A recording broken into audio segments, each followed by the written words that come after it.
nakoki te simbanga na loboko fete ngai nalonga. Que ta présence et ta gloire remplissent ces lieux. Saint-Esprit, sens-toi libre de parler, de communiquer, d'instruire, de toucher, d'édifier, de restaurer.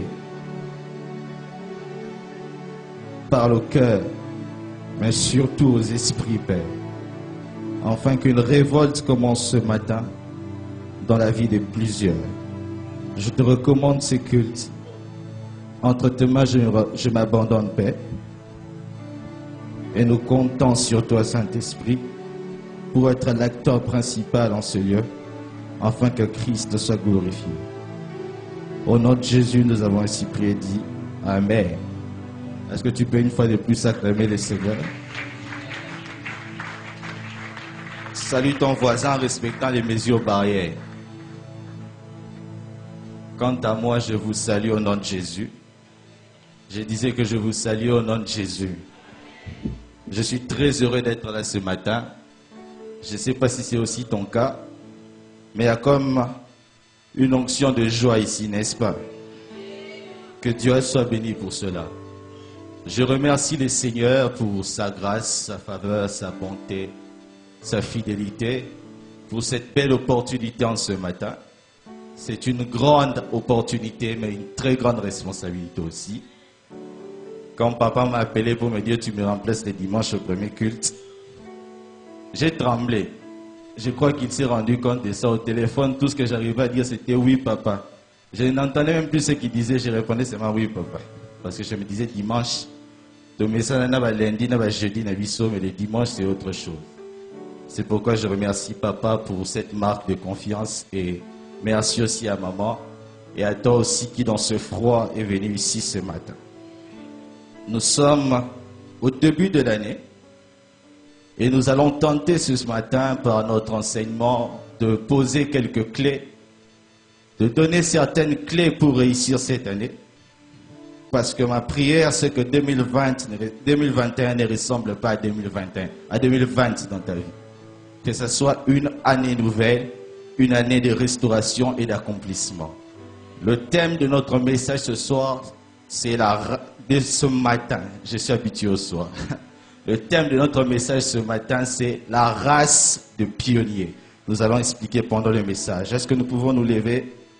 Nous honorons la parole du Seigneur. Je suis dans Marc 5, du 25e au 35e verset. Et ensuite, nous lirons Matthieu 14, 34 à 36. Ce sont des histoires que nous connaissons bien. Tu y es? Marc 5, 25 à 35. Nous lisons au nom du Seigneur. Or, il y avait une femme atteinte d'une perte de sang depuis 12 ans. Elle avait beaucoup souffert entre les mains de plusieurs médecins. Elle avait dépensé tout ce qu'elle possédait et elle n'avait éprouvé aucun soulagement, mais était allée plutôt en empirant. Ayant entendu parler de Jésus, elle vint dans la foule par derrière et toucha son vêtement. Car elle disait, si je puis seulement toucher ce vêtement, je serai guérie. Au même instant, la perte de sang s'arrêta. Elle sentit dans son corps qu'elle était guérie de son mal. Jésus connut aussitôt en lui-même qu'une force était sortie de lui. Et se retournant au milieu de la foule, il dit, qui a touché mes vêtements? Ses disciples lui dirent, tu vois la foule qui te presse et tu dis, qui m'a touché? Et il regardait autour de lui pour voir celle qui a touché là. La femme effrayée et tremblante, sachant ce qui s'était passé en elle, vint se jeter à ses pieds et lui dit toute la vérité. Mais Jésus lui dit, ma fille, ta foi t'a sauvée, va en paix et sois guérie de ton mal. Matthieu 14, 34 à 36. Après avoir traversé la mer, ils vinrent dans le pays de Génézareth. Les gens de ces lieux ayant reconnu Jésus envoyèrent des messagers dans tous les environs et on lui amena tous les malades. Ils leur prièrent de leur permettre seulement de toucher le bord de son vêtement et tous ceux qui le touchèrent furent guéri. Que Dieu bénisse sa parole. Tu peux répondre à ta place. La race de pionniers, la race des références, la race des élites, la race des leaders, la race des personnes qui se démarquent de la foule, la race des personnes qui sont en tête de la foule. C'est ça la race de pionniers. Bien-aimés, d'entre les jeux, j'aimerais dire une chose. Toute œuvre humaine, tout succès d'un homme, toute création de l'homme, même le monde que nous avons créé, semble impressionnant quand tu le regardes d'un premier œil. Quand tu regardes une tour de 36 étages, tu es directement impressionné.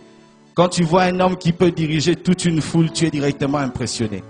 Mais ce que nous ne savons pas ou souvent nous ignorons, c'est que derrière chaque réussite humaine, il y a une histoire. Quand tu te concentres sur les résultats que tu vois, tu seras impressionné. Mais souvent, quand tu comprends l'histoire, tu connais l'histoire, tu te rends compte que la personne spéciale devant tes yeux, hier n'était rien. Il a commencé de quelque part, il a évolué étape après étape et est devenu cette personne qui te fait trembler aujourd'hui. Des fois, quand tu regardes certaines personnes et que tu as certains rêves, tu te dis comment ressembler à un tel homme, c'est carrément impossible. Comment faire tel exercice, c'est carrément impossible. C'est parce que tu le regardes au présent. C'est pourquoi moi j'aime les histoires des hommes. Les histoires des grands hommes. Quand tu vois Pierre en train de marcher sur les eaux et faire des choses exceptionnelles, tu crois que chaque jour il a été exceptionnel. Et comme toi tu n'as jamais été exceptionnel, tu penses que tu ne deviendras jamais exceptionnel. Mais quand tu rentres derrière dans son histoire, tu te rends compte que c'était un pêcheur de poissons. Un autre jour il a même régné Jésus. Mais par la grâce de Dieu, il est arrivé. C'est pourquoi si tu veux aller loin dans la vie, au lieu de te concentrer sur le trône des gens, cherche à connaître les coulisses. Cherche à connaître les plus payants en secret. Ne te limite pas à avoir un immeuble de 36 étages. Passe à la fondation. Et tu te rendras compte que derrière chaque histoire, il y a un commencement. Derrière chaque succès, il y a un commencement. Et puisque chaque histoire a un commencement, il y a aussi chaque homme dans le commencement d'une histoire. Il y a aussi un homme du départ. Quelqu'un qui a commencé cette histoire-là. J'aime dire que le monde n'évolue pas, ce sont les hommes qui les font évoluer. Internet est le fruit de la pensée de quelqu'un. Tout ce que tu vois aujourd'hui est le fruit d'un homme. C'est quelqu'un qui est arrivé dans un monde qui était vierge, qui n'avait rien et qui a décidé de créer son monde dans le monde. Derrière chaque commencement, il y a des hommes du départ. Et c'est ce matin, je crois devant moi que j'ai des hommes du départ. Des personnes qui sont appelées à commencer des choses qui n'ont pas encore existé. J'ai devant moi des pièces originales, pas des photocopies, pas des imitations, pas des piratages, mais j'ai devant moi des personnes qui, par l'Esprit de Dieu, sont nées pour arriver là où les autres ne sont pas arrivés. Au début de cette histoire, il y a des hommes du départ. Et ces hommes, je les appelle ce matin les pionniers. Ces hommes qui commencent les choses. Dieu, même quand il a un plan spirituel, même Dieu a besoin des hommes du départ pour commencer quelque chose. Quand il voulait restaurer son histoire avec l'homme, il a pris la vie d'Abraham. Il a créé Adam, il a créé Ève de ses propres mains.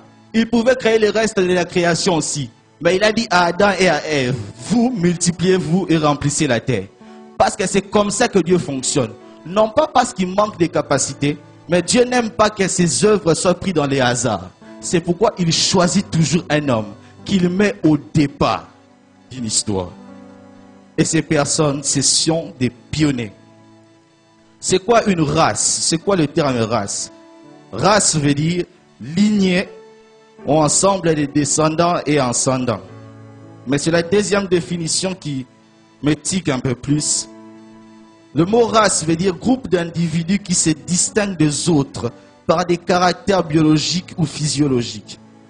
Donc c'est un groupe de personnes qui, par leur façon de fonctionner, ou bien par leur apparence, on peut distinguer les hommes. Sur Terre, on nous distingue grâce à nos races, grâce à ce que nous présentons comme apparence. Et c'est ce que nous appelons race. Pour entrer maintenant dans le vif de mon message, c'est quoi un pionnier? Le pionnier, Premièrement, on les définit comme les soldats des terrassements. Ce sont des soldats dans l'armée qu'on envoie pour aplanir le chemin. Ce sont des soldats qu'on envoie dans l'armée pour ouvrir le chemin aux autres. Ce sont des éclaireurs qui sont appelés à détruire ce qui existait avant, à détruire les barrières qui existaient avant, afin que l'armée puisse venir s'installer. Ce sont ces personnes qu'on appelle des pionniers, des soldats du terrassement. C'est pourquoi la première chose qu'il faut connaître avec la race des pionniers, ce sont des personnes qui n'ont pas peur des barrières.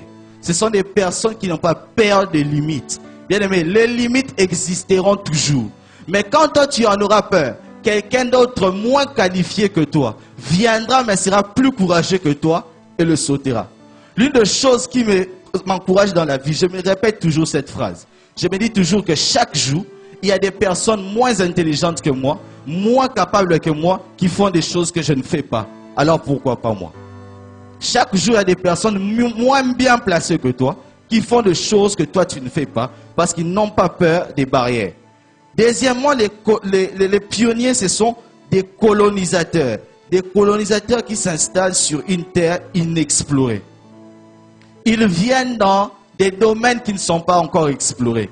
Ils viennent dans des terrains où il n'y a pas encore eu quelqu'un qui a mis ses pieds. Ils viennent là où les gens ont peur d'arriver. Au Congo, nous avons une démarche classique. On nous dit, tu étudies la maternelle, primaire, humanité, université, tu te cherches un bon boulot, tu as un bon salaire, tu te maries, un point c'est tout. Ça c'est le rythme classique, c'est un schéma déjà exploré et réexploré depuis l'aube de jour. Mais les pionniers, ils viennent avec la mentalité de faire les choses mais différemment. De faire les choses mais avec une autre nouveauté. Ils prennent le risque de mettre leur vie en danger en arrivant dans un terrain où ils n'ont pas forcément de références. J'imagine un David qui n'a pas d'expérience de guerre. Il arrive sur un terrain qui lui est inconnu. Mais rempli de courage. Il arrive sur ce terrain où Saoul a eu peur de mettre les pieds. Là où ses frères qui étaient guerriers ont eu peur de mettre les pieds. Lui, David, qui n'a pas d'expérience de guerre, met ses pieds là-bas. C'est ce qu'on appelle un colonisateur des territoires inexplorés, un pionnier. Quelqu'un qui arrive dans une dimension où aucun membre de sa famille n'a une expérience. Peut-être que dans ta famille, il n'y a jamais eu de ministre. Vous tous vous avez peur de la politique, ok, ben à poison. Mais toi, tu vas là-bas. Dans un territoire inexploré, avec la pensée de conquérir. C'est ce qu'on appelle des colonisateurs, c'est ce qu'on appelle des pionniers. Le pionnier, c'est le premier à se lancer dans une entreprise nouvelle. Le premier à s'investir dans quelque chose de nouveau. Dans quelque chose qui sort de l'ordinaire. Dans quelque chose qui ne se fait pas. J'imagine un peu la première personne qui a eu l'idée d'aller sur la Lune. Quelle idée folle! Nous, on est assis et toi, tu penses à la Lune, tu penses à ce qu'il y a au-dessus de notre tête. Alors qu'il y en a qui sont en train de penser au mariage, de penser à l'argent. Lui, il pensait à des choses qui sont en dehors de notre planète. Il voulait arriver en premier sur un territoire. C'est ce qu'on appelle les pionniers. Et dans l'histoire, dans les deux histoires que nous venons de lire dans la Bible pour entrer dans les vifs de notre message, on nous présente dans Marc 5, 25 à 35, une femme qui était atteinte de la perte des sangs. Pendant 12 ans, elle saignait. Pendant 12 ans, elle avait une maladie en elle. Mais un jour, elle a décidé d'aller vers Jésus. Après avoir dépensé de l'argent auprès du médecin, comme la Bible nous disait, elle a dilapidé son argent. Mais un jour, elle entend que Jésus est en train de passer. Cette femme qui était malade depuis 12 ans sort et elle va avec la pensée de toucher les pans de la robe de Jésus-Christ. Alors que les gens pensaient être guéris par la parole de Jésus, alors que les gens pensaient être guéris par les mains de Jésus, les gens pensaient être guéris par toute autre forme. Mais cet habit-là de Jésus, les gens regardaient ça normalement. C'était un terrain inexploré. J'imagine Pierre, peut-être chaque jour il avait ça. Jean il avait ça, Matthieu il avait ça. Mais il ne savait pas que cet habit-là pouvait faire autre chose qu'être porté. Il ne savait pas que cet habit pouvait amener le surnaturel dans la vie de quelqu'un. Elle sort de chez elle avec cette pensée-là d'aller toucher seulement le pan de la robe de Jésus-Christ. La Bible nous raconte dans la suite de l'histoire que cette femme avec sa folie, Elle qui était interdite par la loi, étant enseignante de sortir en public, elle est sortie. Elle a touché ce pan de la robe que tout le monde voyait, que tout le monde pouvait toucher, mais que personne n'a pensé à toucher. Elle a touché le pan de la robe, elle a été guérie. Dans Matthieu 14, on nous montre des gens qui avaient compris la révélation. Il y a eu une première qui avait touché le pan de la robe. Le pan de la robe qui jusque-là était naturel est devenu surnaturel. Parce que quelqu'un était entré dans les terrains inexplorés. Dans Matthieu 14, Jésus va dans Génézareth. On lui dit, on n'a même pas besoin que tu pries pour nous. On n'a même pas besoin que tu imposes les mains. Donne-nous seulement la grâce de toucher au pan de ta robe. Pourquoi? Il y avait une histoire qui venait d'être racontée. D'une femme qui en premier avait touché le pan de la robe et avait été guérie. Ce pan de la robe qui était vu comme ordinaire était devenu spirituel, était devenu surnaturel, même pour les personnes habitant Génézareth. Bien aimé, ma prière pour toi, c'est que tu deviennes une référence. Que tu sois le premier dans un domaine et que les autres suivent. Ma prière pour toi, c'est que tu sois le premier à toucher au pan de la robe. Quand Génézareth viendra, ils auront besoin de ton orientation.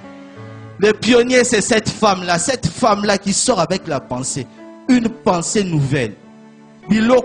Comme on dit à Lingala. Le pan de la robe est là. Tout le monde attend que Jésus parle. Tout le monde accompagne Jésus, c'est Jarius. Elle n'avait même pas besoin de connaître le programme de Jésus. Elle n'avait pas besoin de l'agenda de Jésus.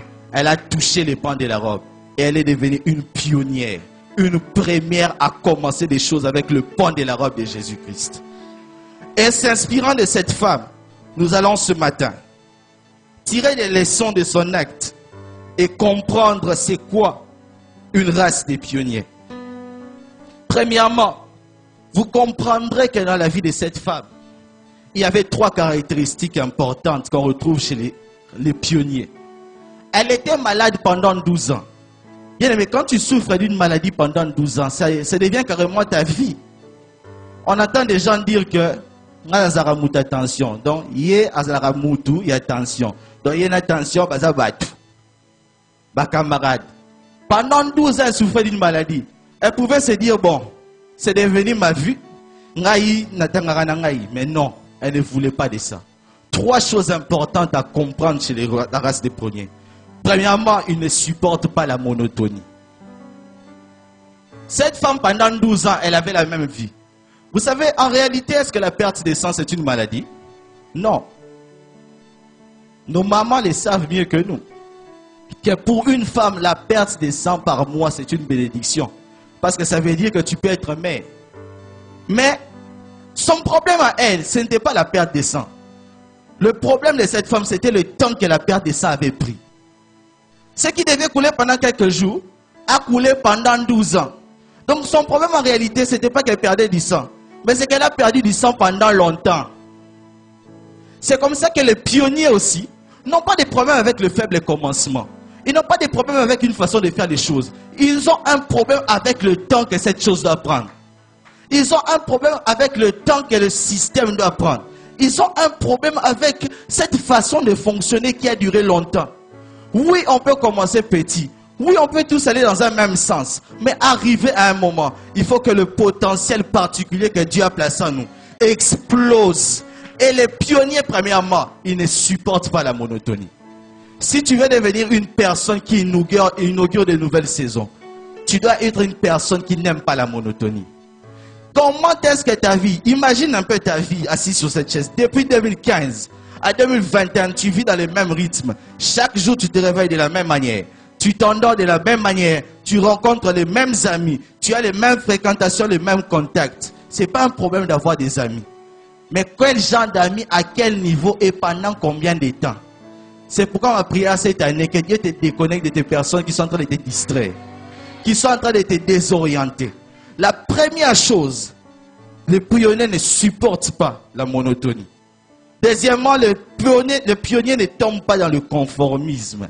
Le conformisme, ça veut dire que on a notre façon de faire, conforme-toi seulement. Viens seulement, habitue-toi à nous. Bon, au Congo, on ne devient pas milliardaire, mais si tu as quand même 100 000 $ en banque, tu es riche. Au Congo, on ne devient peut-être pas des superstars mondiales, mais si déjà Kinshasa te connaît, c'est bon. Non, non, non, non, non. Un pionnier n'aime pas qu'on lui mette des barrières. Qu'on lui dise que ça tu ne peux pas. Qu'on lui dise que là tu ne peux pas aller. C'est pourquoi si dans ta tête, tu as la mentalité de sortir du système, je t'informe que tu es un pionnier. Continue dans ce sens-là. Ils commencent toujours comme des fous au début, les pionniers. Mais après, ils finissent comme des références. Quand David s'avance combattre Goliath, on pense que c'est une folie. On pense que c'est une folie. Mais demain, il devient une référence. Et même au Congo, on les prêche. Bien-aimé, ne tombe pas dans le conformisme. Ne t'habitue pas à une vie qui n'est pas ta destinée. Ne t'habitue pas à une vie qui n'est pas ta destinée. La Bible nous parle de 2 femmes du temps de Salomon qui ont mis au monde ensemble. Mais pendant la nuit, l'une s'est endormie sur sa femme, sur son enfant. L'enfant est mort. Le matin, quand la dame s'est réveillée, elle a vu que le bébé était échangé. Elle s'est rendue compte que son bébé vivant, c'est sa voisine qui avait pris ça. Elle est allée chez Salomon. Bien aimé, ça la rambamba na vie. Si ce n'est pas ta vie, ce n'est pas ta vie. Ne t'habitue pas à ça. Si Dieu ne t'a pas promis ça, ne t'habitue pas à ça. Je sais que dans le christianisme, on nous a trop prêché le minimum. L'essentiel, c'est aller au ciel. Non. Moi, je crois que des chrétiens peuvent aussi être des références. L'essentiel, c'est aller au ciel, oui. Mais après le ciel, il a dit qu'il va nous donner des choses par-dessus, c'est là. Et je crois que les chrétiens peuvent être des références. Cette femme est allée chez Salomon. Elle a dit, ce n'est pas mon enfant. C'est en 2021. Tu dois apprendre à dire cette phrase-là. Que cette chose n'est pas à moi. Cette maladie n'est pas à moi. Ce célibat n'est pas à moi. Ce chômage n'est pas à moi. Cette dimension n'est pas à moi. Tu dois être têtu. Les gens vont toujours te dire, Bartimée, tais-toi, tu nous déranges. Mais ça, ce n'est pas ton problème. Toi, cette année, tu dois voir ce qui est à toi. Ne tombe jamais dans le conformisme. Habituons-nous seulement. Non, non, non, non, non. Troisièmement, les pionniers ne s'arrêtent pas de vouloir aller plus loin. Cette femme, ses oreilles fonctionnaient, ses yeux voyaient, ses pieds marchaient. Elle pouvait dire, bon, même si je suis malade de ceci, le reste marche quand même. Même si ça marche quand même, si ça peut faire plus, je veux plus. Même si le système aujourd'hui donne des résultats quand même. Mais si je peux avoir plus, si Dieu me dit qu'il existe plus que cela, je veux ce plus-là. Je ne vais pas m'habituer à ces petites choses-là. Bien aimé, tu te connais mieux que ton voisin. Ton voisin peut croire que tu as des bonnes choses. Mais toi, tu sais que par rapport à ce que Dieu a déposé dans ta vie, tu n'as rien. Alors ne t'habitue pas aux gens parce qu'ils ont selon leur niveau. Non, non. Même Jésus-Christ, dans toute son humilité, n'a jamais accepté qu'on l'appelle prophète. N'a jamais accepté qu'on le rabaisse. Il a accepté l'adoration. Il était enfant de Dieu. Et il s'est mis à sa position d'enfant de Dieu. Si tu peux avoir plus, ne cherche pas à t'habituer au peu que tu as. À te débrouiller à ça. Tu as un $300 de salaire. Tu veux maintenant bâtir tous tes espoirs de la vie sur ces $300 de salaire-là. Créer des... Papa, ça ne marchera pas. Veux plus. Désire plus. Que cette année, hier ça marchait, oui. En 2020, mon bilan n'a pas été complètement négatif. Mais en 2021, je veux plus. C'est ça la mentalité du pionnier. Et l'une des choses qu'il faut savoir, ils veulent tellement plus. Et ils savent qu'ils n'ont pas tout le temps. C'est parce qu'ils font, c'est pour cela qu'ils font avec ce qu'ils ont. Cette femme savait qu'elle avait tout perdu entre les mains des médecins. Elle allait vers des médecins, elle leur donnait, elle perdait de l'argent. Elle n'avait plus rien. Mais elle savait que même si j'ai plus d'argent, il me reste ma main. Ma main peut encore toucher. Si ma main ne peut plus donner, ma main peut toucher. Si ma main ne peut plus donner, ma main peut recevoir. Bien aimé dans le Seigneur, un pionnier n'attend pas tout avoir pour commencer. Il n'attend pas que les conditions soient réunies pour commencer. Si tu passes ta vie à attendre les bonnes opportunités, les bonnes situations, et cette fameuse phrase, le temps de Dieu, c'est quel temps? Le temps de Dieu, ce n'est pas le temps où tout commence à s'ouvrir magiquement. Jamais. Tu es en train de marcher, pendant que tu marches, tu te rends compte que Dieu commence à te faire sauter. C'est ça le temps de Dieu. Mais ton devoir, c'est de marcher. Cette année, commence avec ce que tu as. Commence avec les relations que tu as. Ma soeur, tu veux un homme beau comme, je ne sais pas moi, les princes de Cendrillon et les dessins, mais commence avec ce que tu as. Ton ministère, je ne sais pas moi, tu veux commencer à prêcher au stade de martyr pour prendre ça au sérieux. Commence avec ce que tu as. Cette année, commence avec ce que tu as. Tu as $100, toi tu dis non, c'est rien, c'est un téléphone. Alors que $100 pour quelqu'un, c'est un fonds de départ. Commence avec ce que tu as. Un pionnier commence avec ce qu'il a. Bien aimé, nous sommes dans un monde Ou personne ne te laissera la place. Jamais. Tu vas dire aux gens, oh s'il vous plaît, laissez-moi ici. Jamais. Tu dois commencer avec ce que tu as. Qu'est-ce que tu as? Tu n'as pas de finances, mais tu as au moins l'intelligence. Utilise cette intelligence pour créer des idées. Commence avec ce que tu as. Ils savent qu'ils n'ont pas trop de temps. C'est pourquoi ils commencent avec ce qu'ils ont. Bien aimés, vous savez, Dieu nous a tous créés spéciaux. Dans chacun de nous, il y a des particularités. Mais le problème, c'est que des fois, cette voix-là qui te dit que tu es différent, tu ne l'entends pas. Parce que tu trouves que c'est trop risquant. Toi-même, tu veux commencer à fonctionner d'une certaine manière par rapport à certaines personnes. Tu sens que ce n'est pas toi. Mais tu t'efforces seulement parce que c'est comme ça que ça doit marcher. Ce n'est pas ta façon de prêcher, ce n'est pas ta façon de parler, ce n'est pas ta façon de t'habiller. Ce n'est pas ce que tu veux devenir dans la vie. Mais comme au Congo, tout le monde est soit médecin, soit avocat, toi aussi tu te lances. Non, non. L'une des plus grandes erreurs que tu peux commettre de ta vie, c'est d'étouffer cette particularité-là qui te réclame. En toi, il y a toujours une voix qui te dit ne va pas là-bas. Toi, va par ici. Ne te lance pas dans ça. Lance-toi ici. Mais tu dis non, par rapport aux réalités du Congo, par rapport au 21e siècle. Bien aimé, il y a des choses qu'on négligeait hier, mais qu'aujourd'hui sont d'actualité. Si ces personnes avaient renié à leur particularité, ils ne seront pas d'actualité. Tu ne connais pas les demandes de demain, tu ne sais pas pourquoi Dieu a placé cette sémence à toi. Quand cette particularité-là te réclame, laisse-toi aller par cette particularité-là. Ne t'habitue pas aux gens pour dire que non, quand on est différent, ça peut déranger. Si je fais non, un pionnier n'a jamais ouvert une voie dans la simplicité. Il y aura toujours des critiques. Il y aura toujours des opposants. Parce que les hommes, au fait, ils n'aiment pas les changements. J'aime dire les gens ont peur du changement parce que le changement dit repositionnement. Les hommes aiment être habitués dans un système qu'ils comprennent, qu'ils maîtrisent. Et à chaque fois que Dieu te dit, va ailleurs, bouge, fais ceci, tu refuses. Parce que tu sais que ça ne se fait pas comme ça. Mais si ça ne se fait pas comme ça, c'est parce qu'il y a des personnes qui l'ont commencé comme ça. Et toi aussi, tu peux tracer ta voie. Je crois que nous devons commencer à prêcher l'église. Cet évangile selon lequel nous devons briller. Nous devons briller. Pas seulement être des bons prieurs, mais aussi briller. Quand on voit ta vie chrétienne, on n'admire pas seulement ta sainteté et ton parler en langue. On t'envie aussi, on a envie d'être comme toi parce que tu brilles. Un pionnier ne commence jamais le chemin dans la simplicité. Trois sentiments qui habitent l'esprit d'un pionnier. Premièrement, c'est l'esprit de l'excellence. Un pionnier, il aime l'excellence. Si tu es un négligent, tu ne deviendras jamais un pionnier. Mon pasteur m'a toujours dit une chose. Le monde respecte les bons, mais il tremble devant les excellents. Un bon, quand on les salue, on l'admire quand même. Mais un excellent, il fait peur. Il faut arriver à un niveau de travail où même ton silence intimide les gens. Hein? Même quand tu ne parlais pas, les gens sentent comme si tu osais corriger, parce que tu ne parlais pas. Il faut arriver à ce niveau-là. La pensée de l'excellence, ses yeux fonctionnaient, tout marchait. Mais comme elle saignait encore, elle a dit, je ne vais pas rester tranquille. Peut-être dans ta vie, il y a des choses qui marchent déjà. Dans ton service, c'est déjà assez bon. Cette année, objectif excellence. Si hier, c'était assez bon. Après-demain, bon, cette année, excellence. L'esprit de l'excellence, dans les petites choses, dans les petits détails. Un homme a dit, les grands hommes font chaque jour ce que les petits hommes font de temps en temps. Donc même si tu fais à toi, même si tu fais petit à petit, cette année, cette discipline-là doit devenir ta vie. Cette année, l'objectif, c'est l'excellence.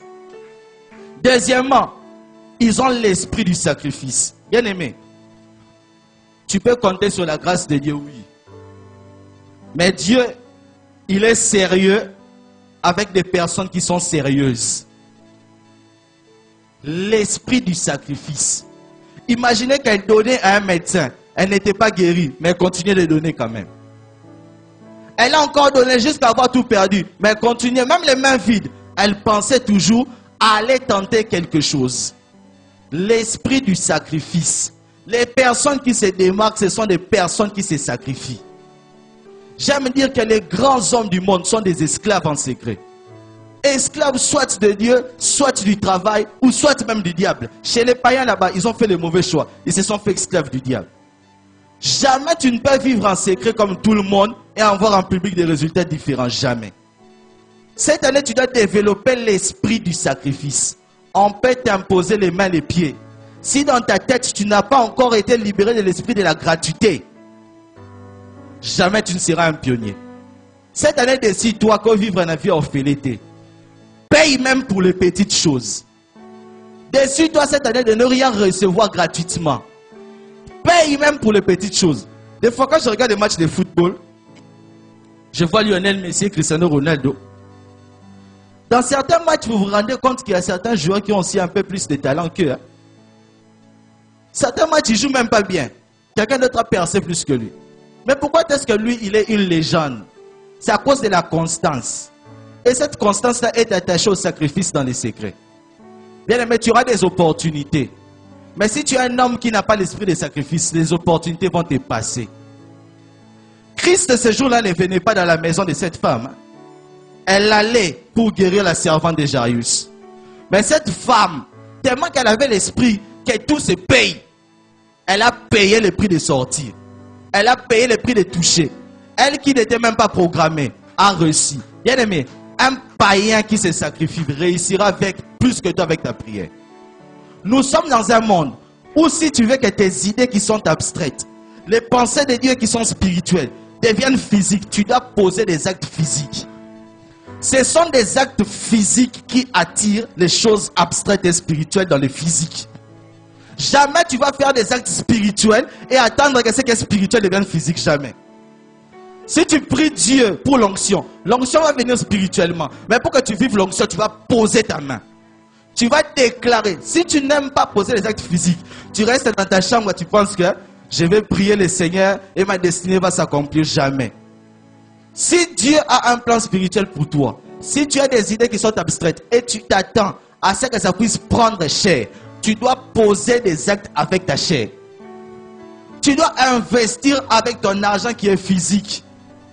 Tu dois aller à l'école et étudier avec ton cerveau qui est physique.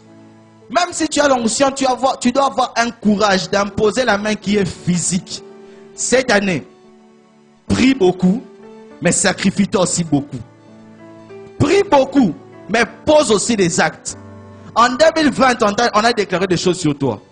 On va commencer Alpha 40 pour être chargé spirituellement. Mais après Alpha 40, ne crois pas que les requêtes de Alpha 40 vont être accomplies seulement par les prières d'Alpha 40. Bon, après, à moins que ta prière soit d'aller au ciel. Hein? Mais si tu veux laisser des traces sur cette terre, tu vas d'abord commencer à laisser des traces sur ton corps, à souffrir. Tu ne peux pas dormir comme tu veux, manger quand tu veux, faire ce que tu veux, être quelqu'un de spécial. Jamais. Jamais. L'esprit du sacrifice. Sur un leader, sur un pionnier, il y a des cicatrices. Il y a des marques qui montrent que pour laisser des traces sur cette terre, le serpent, il n'utilise pas un stylo pour laisser des traces. Hein? C'est son corps qu'il frotte contre la terre pour laisser des traces. Si tu as peur de frotter ton corps contre la douleur, jamais tu ne laisseras des traces. Jamais tu seras un pionnier. Troisièmement, ils ont l'esprit de l'information. Qui dit information dit formation. Cette femme a entendu parler de Jésus qui passait. Mais pour savoir que Jésus guérit les maladies, elle devait avoir une information. Si elle n'avait pas d'information sur la personne de Jésus, Jésus allait passer calmement.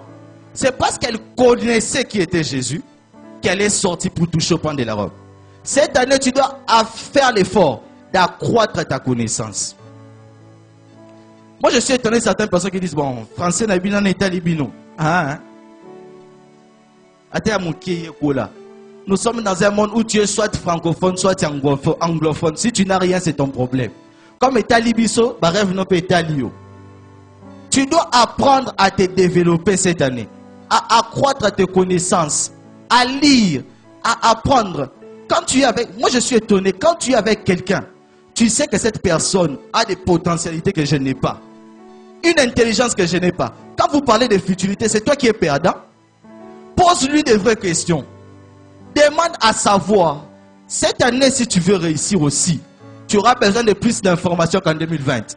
Tu ne peux pas avoir les mêmes connaissances qu'en 2020 et t'attends d'avoir des résultats différents en 2021. Non. Aujourd'hui, les gens commencent à gagner l'argent par les téléphones. Aujourd'hui, les gens deviennent millionnaires par la cuisine. Tu ne le sais pas. Problème d'information.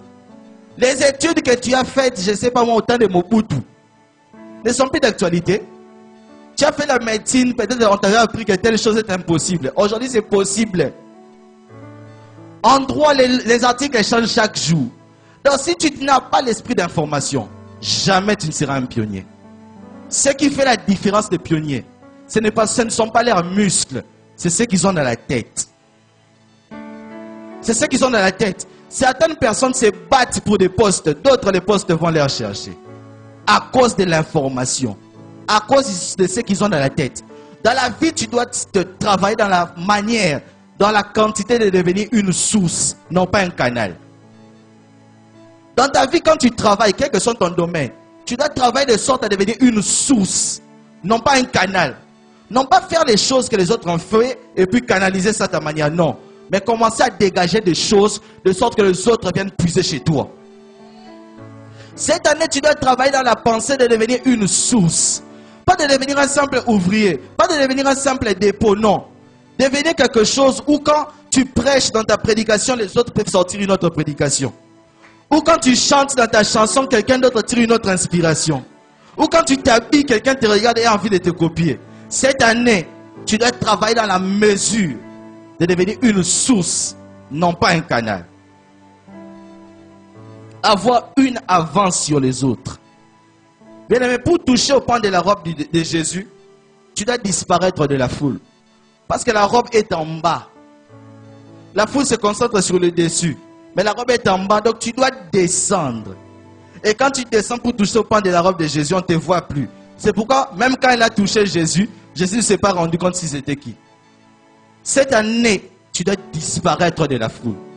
Il y a des endroits où tu dois disparaître cette année. Il y a des vies des gens dont tu dois disparaître cette année. Toi et la personne, la relation s'arrête aujourd'hui. Tu disparais de sa vie. Il y a des endroits que tu ne peux plus fréquenter. Quand on te cherche, on te dit, moi j'aime dans la vie quand, dans les mauvais endroits, on te dit que Toyo côté Mikolo, Toyo monete Mikolo, ça veut dire que je suis en train de toucher au pan de la robe de Jésus. Disparaître de la foule. Cette année, tu dois faire un effort. Que quand les gens pensent de leur manière, que toi tu penses différemment. Quand tu ne disparais pas de la foule, tu vas avoir le même bilan que la foule. En 2020, tout le monde a crié, oh c'était une mauvaise année. Et pas pour tout le monde. Pas pour tout le monde. Ça c'était le bilan de la foule. Les femmes à la perte de sang ont vécu une bonne année. Ils ont disparu de la foule, ils ont touché les pans de la robe de Jésus en 2020. Cette année, tu dois te décider, Covid ou pas Covid, deuxième souche, troisième vague, tu vas disparaître de la foule pour apparaître au sommet. Quand tu disparais de la foule,